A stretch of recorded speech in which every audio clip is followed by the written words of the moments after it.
You're listening to Potato Pasta, the best stories from the internet narrated by a human. The following story was written by Reddit user Master Vega and is a continuation of a previous video. Part 1 is linked in the description below. It was a confusing new future for humanity. So many of us prized our free will, and yet so many followed without question. It makes sense, they said, and it did. If we were not careful, we would lose ourselves in this conflict. But if we were too careful... 10 years post-message. Global Defense Alliance Summit. Undisclosed location. My only concern, gentlemen, ladies, is that we can't unshoot these cannons, expressed Vincent Benning, representative of the United Kingdom.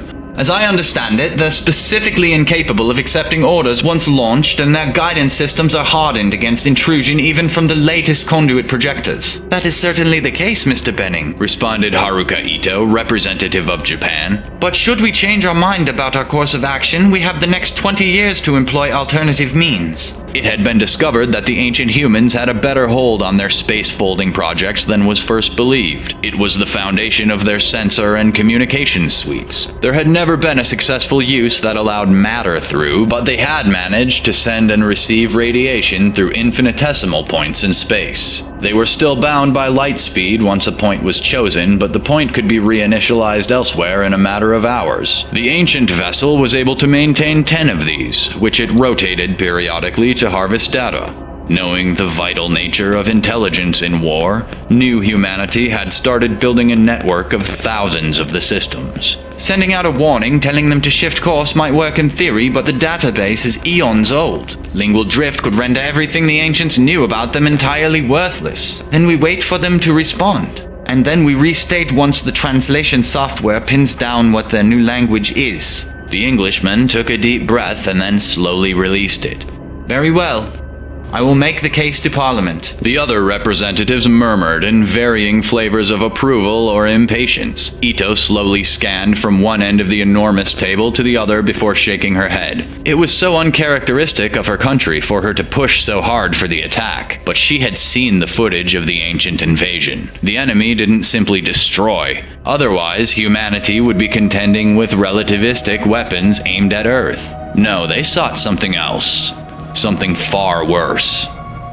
Command Ship Washington, High Earth Orbit. Lieutenant Dirks, do we have a firing solution for each cannon? Major James Brennan leaned back in his chair. It was his chair until the lieutenant colonel arrived. Affirmative, Major, the blonde-haired officer replied, tapping a few commands into her console and pushing the feed to his command screen. He felt the positive charge in her voice and immediately recognized her excitement and anxiety. It mixed with the rest of the crew. The commanding officer made a point of calming himself as much as possible as he briefly examined the immense equation, before tapping over to a helpful computer rendering that showed the mass driver ships aimed just shy of the sun. Arcs of fire projected from each of these, curving to reflect the pull of various celestial bodies along their path. A date in the corner started with today's date, which blurred forward as the animated rounds launched away and quickly escaped the solar system. Additional lines appeared and rounds fired until 16 full waves and 1 partial were on the way to the Void Legion's armada in the dark between systems. After some time, the animation reached a point 20 years and 148 days in the future where each round impacted its target at exactly the same time. Assuming the bastards didn't change course, this would be the embarrassing end of their initial fleet. Even if they did alter course slightly, the projectiles had limited maneuvering systems that could engage to adjust their trajectory. It wouldn't be enough to beat an actively evasive maneuver, but it would stop them from missing if the ship pulled the equivalent of bending over to pick up a quarter at the last moment. They wouldn't get the chance to evade, though, or they shouldn't, as the Space Force had worked tirelessly to render the magnetically launched projectiles invisible to any form of detection humanity now had access to. The bastards wouldn't even get a good look at the electromagnetic report, since that would largely be covered up by the sun. Frankly, Brennan, like many early Space Force recruits, hadn't expected his career to be nearly as relevant as it had turned out to be. He signed up for a cushy life of tracking satellites and theory-crafting defenses against asteroids. Now he was commanding a small fleet of remote-controlled cannons, each of which could easily end all life on the planet they orbited if not for stacks upon stacks of redundant failsafes that would stop such an event. Satisfied with the playback and the number of checks run by hundreds of fidelity assurance systems, he nodded with a hint of a smirk. Excellent work, Lieutenant. Thank you, sir, though the computer did most of it. You worked with that thing for 3 solid months to get it to that state, Lieutenant. You and the other weapons officers will take your compliment and like it. This is a hell of a shot once we're making 67 of them. If all goes well, we win this 20 years before they show up. Thank you, Major. She smiled, but a new spike of worry polluted her pride. He guessed at the reason. And if we miss, we'll still have those 20 years to think of a better solution. This is just Plan Alpha. You can bet we'll be inventing new letters for backup plans at that point. It seemed like enough to dismiss their concerns for now. A moment later, the airlock opened to reveal a slightly taller, skinnier man than Brennan. The Major rose to his feet and regarded the bespectacled Lieutenant Colonel while addressing the room. Attention! As you were, the man responded as he made his way for the command chair. Major, are we ready to make history? Every day, Lieutenant Colonel. Hours later, confirmation arrived from planetside. The channel was as encrypted as possible to avoid tipping off the enemy. After all, the rail rounds would move at near light speed, which the radio transmission would outrun. Lieutenant Colonel Richard C. Grimm, who Brennan admitted had the more interesting name of the two of them, had the honor of consigning the Void Legion's initial fleet to vacuum. Brennan was present on the bridge for the shot, though. Not that it made terribly much difference. The windows were fake, so he could get a plenty fine copy of the perspective from his quarters. Still, there was something special about being in the room where the command was made. He watched the cannon ships jolt backward immediately upon firing, even though they were each 750 meters in length and the projectiles were little larger than a carpet tube. Suddenly accelerating anything to light speed imparted a great deal of energy the other direction. Had the cannons been manned, the act of firing them would have killed all on board, leaving them on the drift. Instead, the ship's computers simply fired correctional thrusters to return the weapons to stable orbit and corrected their orientations for the next salvo. Again, and again, and again. It was possible that through some miscalculation, all of the shots would simply miss. They could glide past the target and the enemy would be none the wiser. It was also possible that, against all of our efforts, they would notice the attack before it arrived. After all, each year our civilization took to develop was a year they had to advance. It was no exaggeration to say that our defensive and offensive preparations were motivated chiefly by selfishness. In the wake of the message, hope for friendly life beyond our system faltered and, for the most part, failed entirely. It became the assumption that the Void Legion was either all that was out there, or at least all that mattered. But our efforts would mean much more for many more than we anticipated. 25 years post-message. Deep space. Shipmistress Iletha reached her long, talon-tipped fingers into the holding tank. A miserable little tentacled creature with 3 eyes darted forward from a cluster of others and flared out, exposing suckers and teeth, alongside a spectacular display of bioluminescence. Bravery. It was smart enough to know she would pick it apart over the next hour, but it volunteered itself as ferociously as it could, just to buy its offspring and mates just a little more time. She deftly reached behind its venomous underside and snatched it by its bell-shaped head, pulling it from the liquid it breathed. It writhed and snatched at her wrist, but could make no sound. Instead, squeaks and whines were emitted from the other side of the tank, where the thing's family watched in horror. Iletha breathed roughly as she reveled in the ambient electrical sensations of the creature's combined pain, sorrow, and abject terror. She trembled in delight, and it was all she could do to keep herself from immediately tearing them all apart. It wouldn't be so long until there were replacements. No, not replacements. The real thing. Humans.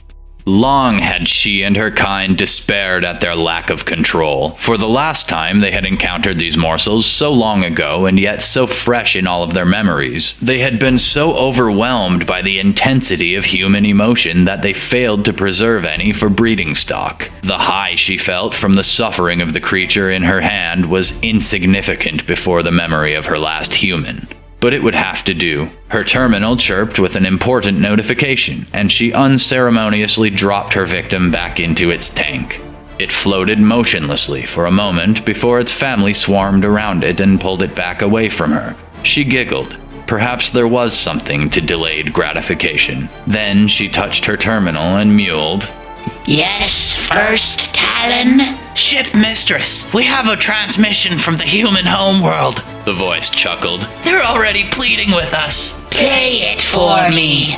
Yes, mistress. There was silence for a moment, and then the voice that played made her shiver with anticipation. It had been translated from its home tongue to hers for her understanding, but she couldn't make out if it was spoken by one of the males or females of the species. It had been so long, though. We know you are coming. The one who told us said you would try to destroy us, but it doesn't have to be that way. We hope you have changed and we can find common ground. It went on and on, searching for common values to touch upon, but all it did was excite her craving. When it was done, and it did truly last for some time, she tapped her console again. First Talon? She purred. What can I do for you? I am so delighted by their outreach that I would like to reply. What is your wish? Send them the footage of our last encounter.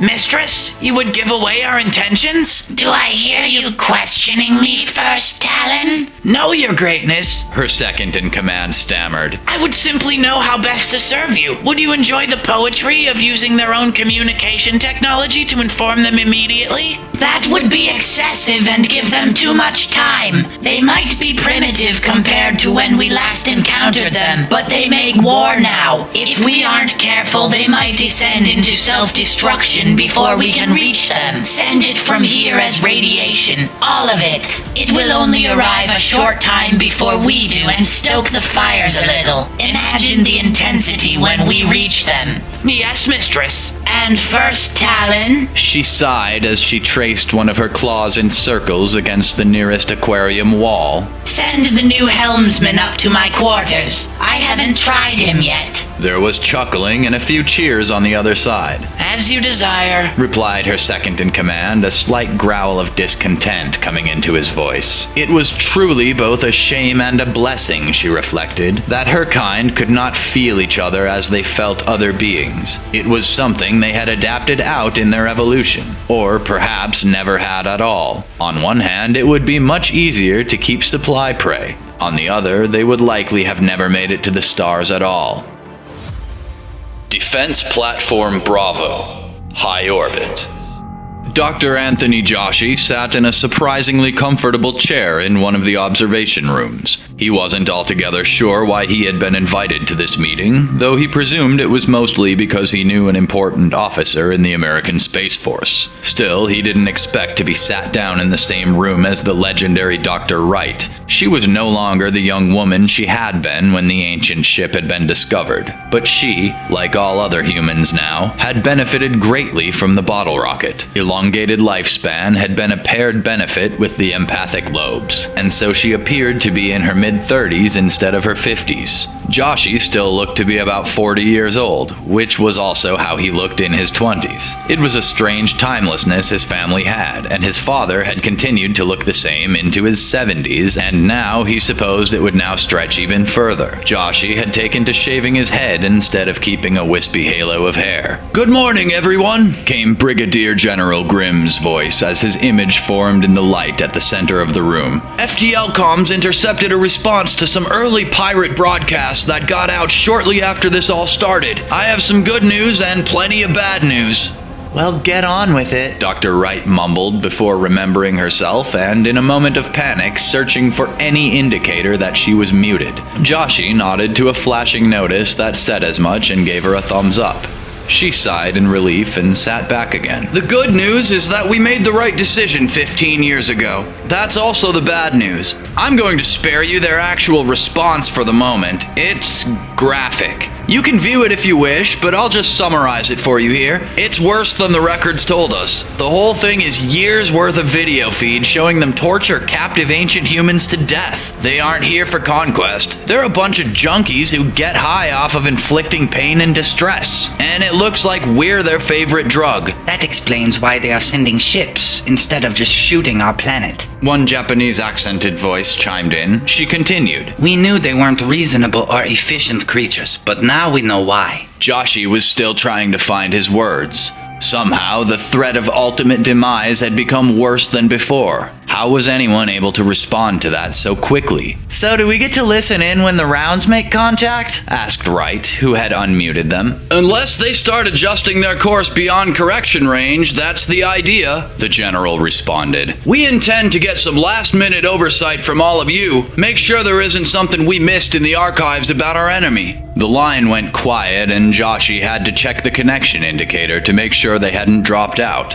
Well, began one voice, male, thicker brogue, probably Scottish.